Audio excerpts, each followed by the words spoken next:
Venezuela today is currently the second largest migration crisis after Syria. Today, there are more than 2.8 million Venezuelan migrants and refugees in Colombia, and 40% of them claim to have been discriminated for being Venezuelan. My name is Alejandro Daly, and I'm one of them. I've been working in promoting integration of migrants and refugees in Latin America and Colombia since 2018, mobilizing over 150,000 people through civic engagement and peaceful mobilizations. Yet I saw how online xenophobic narratives continue to grow. And I asked myself, how can we actually measure? How can we measure xenophobia? And how can we measure it in order to fight it? And I had an idea called the Xenophobia Barometer, which seeks to understand hate speech narratives in order to possibly transform those narratives and influence public policies.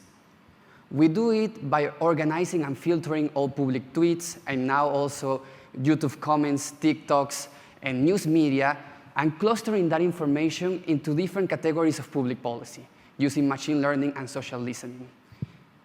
And so far, I want to walk you through three key main learnings that we have discovered that are not only fundamental for the life of migrants and refugees, but also for the protection of our democracy. First, the statements of public figures are fundamental and directly correlated with the amount of hate speech towards migrants and refugees in social media. For example, we saw when the mayor of Bogotá, Claudia Lopez, made a xenophobic statement the 10th of September of 2020, an increase in 800% in the level of xenophobia in the country, not just in the city. And we saw how phrases such as Venezuelans are a plague or Venezuelans are killers became trending topic in social media. In a shared joint advocacy strategy, we were able to convince the Constitutional Court in Colombia to use our data to back up a ruling where they demanded Claudia Lopez to publicly retract from her declarations, but also left a precedent for all public officials in Colombia to know that they cannot increase xenophobic statements in social media or they would be disciplinary and legally punished. However, not everything is bad. We're also able to measure the positive narratives, what we call the integration narratives in social media with our algorithm.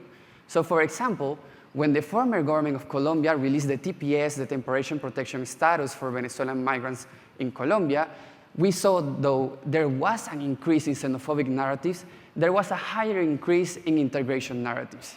In other ways, more people supported and showed support for Venezuelan migrants and refugees than the people that condemned the TPS and show xenophobic narratives. Lastly, I'm not sure if you're aware, but nowadays, Venezuelans, we are the main migration group crossing the Darien Gap to go to the United States. And we decided that we needed to combine our algorithm with the rate data coming from migrants and refugees.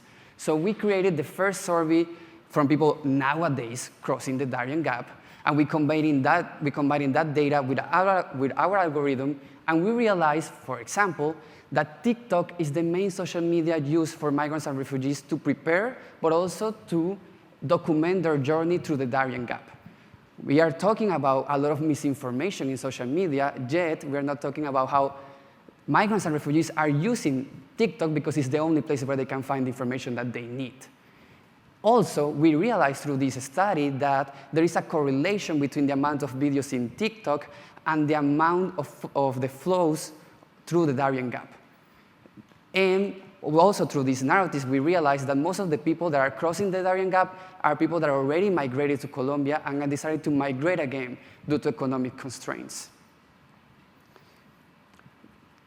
I want to finish asking you the same question that I asked public officials in Colombia some years ago, when I decided to install 500 pairs of shoes of migrants and refugees that walked from Venezuela to Colombia in the main square.